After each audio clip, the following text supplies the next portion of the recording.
Ladies, I just want to remind us all that you don't have to stay in a bad relationship. You don't have to stay in an uncomfortable situation. You don't have to go to holidays.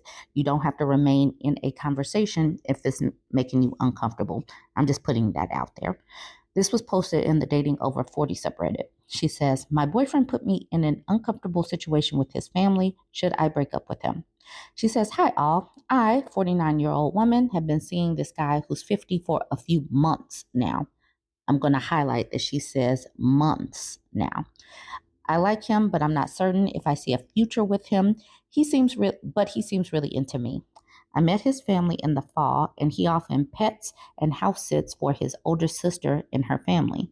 I've come along with him when he was doing so, but I've grown out of doing it.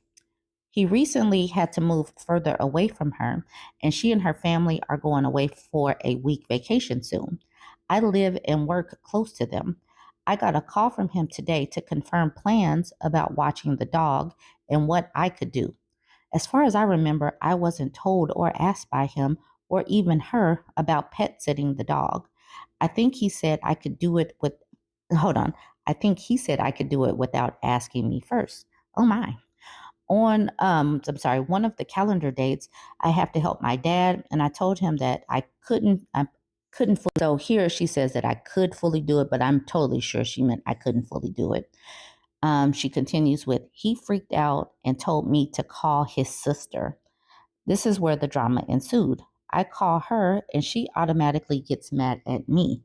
I told her that I didn't know about this, but it doesn't matter. I met his family today for a tense Thanksgiving visit. My boyfriend, her brother, watched as she gave me the silent treatment. His mom also learned about what happened and she was rude to me too. My boyfriend said nothing in my defense, only that his sister will forgive me. He now has to keep the dog at his house for the time being.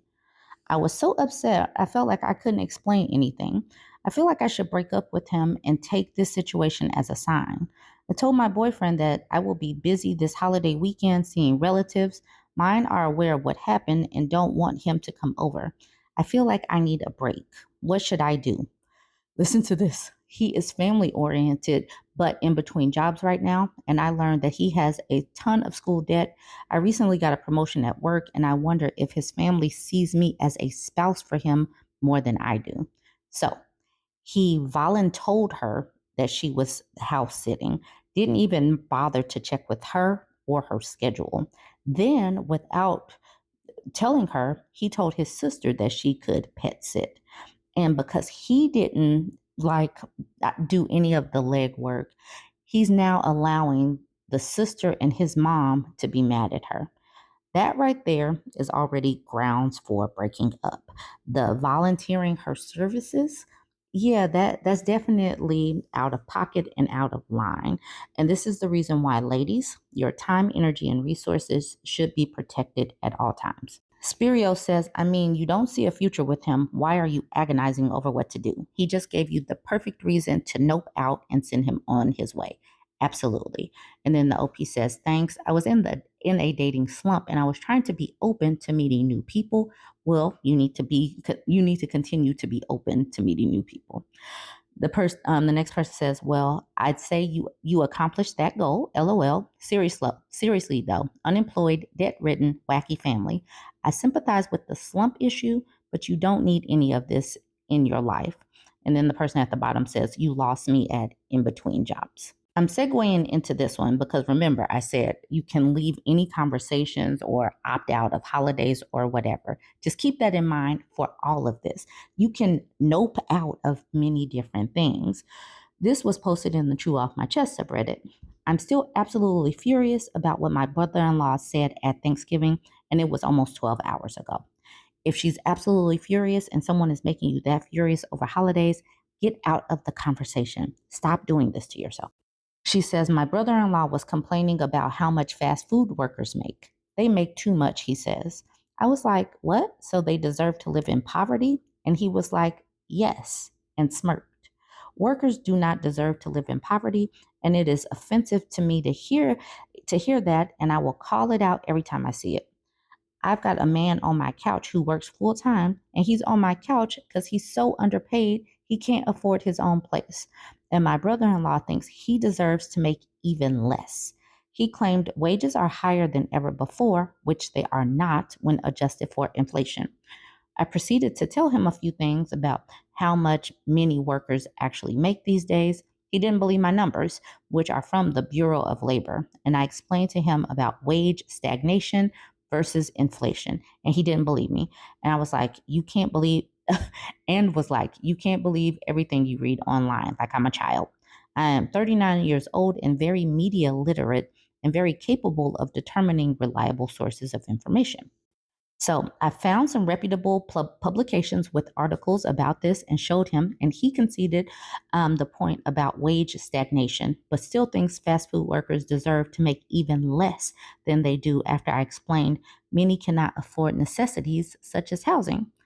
I'm so utterly sick of this callous cruelty and hatred of the working poor by rich and middle class people who know nothing about it and think they're so superior when they're just luckier. My sister, his wife, was a teen mom and might be working fast food or some similar low wage job if our parents hadn't helped look after the baby till she finished school. Not everyone has parents who can or will do that. I don't see anything political about this. This is just a question of one's morals. And I think class prejudice is a large part of the reason our country is in the mess it's in. My brother in law had no interest in learning anything, refused my offer to send him more information. He would just prefer to sit there and smirk and say fast food workers deserve to live in poverty. What a horrible thing to say about millions of people from someone who claims to be a Christian. And he has always accused me of lying about something or other, like those wage numbers. And it makes me angry because I'm not a liar. I've always been an honest person. When I was in college, I told him how my roommate told me she had anorexia in high school and been in treatment center for it. He accused me of making that up. When what reason would I have to lie about medical problems of a person he never met? Maybe I won't go to Thanksgiving next year. I've never not gone, but I've also never been happy spending holidays with some of these people. We just sit down every year and pretend we don't hate each other. We don't pretend very well. We sit down every year and pretend we don't hate each other. We don't pretend very well. And that is the nutshell of what is going on many days. And that's the reason why I started the post out by saying, don't stay in these situations, conversations, or anything. Because you see what this woman did. She basically pulled out a point by point PowerPoint to explain to him something. And he was so entrenched in his decision being right that he couldn't even hear any of it. So it was just literally a wasted conversation. Now, it was good for us because we got to read about it. We got to hear some of her points. But this man who she was trying to convince for whatever reason is never going to hear her because he already has his mind made up that yes, these people deserve to be in poverty. Why a good Christian person would want another person to live in poverty, which means food insecurity, which means, not having enough clothes and maybe can get kicked out and be homeless. This is the kind of Christianity we have these days, but that's what he believes that they deserve. I don't know why, but there's no real reasoning with these unreasonable people. I just wanted to point that out to you. You all needed to see this and just make this be a reminder. You do not have to be at holidays with these people that you don't like. Join the conversation. Let me know what you think about this one. Don't forget to like, comment, and share.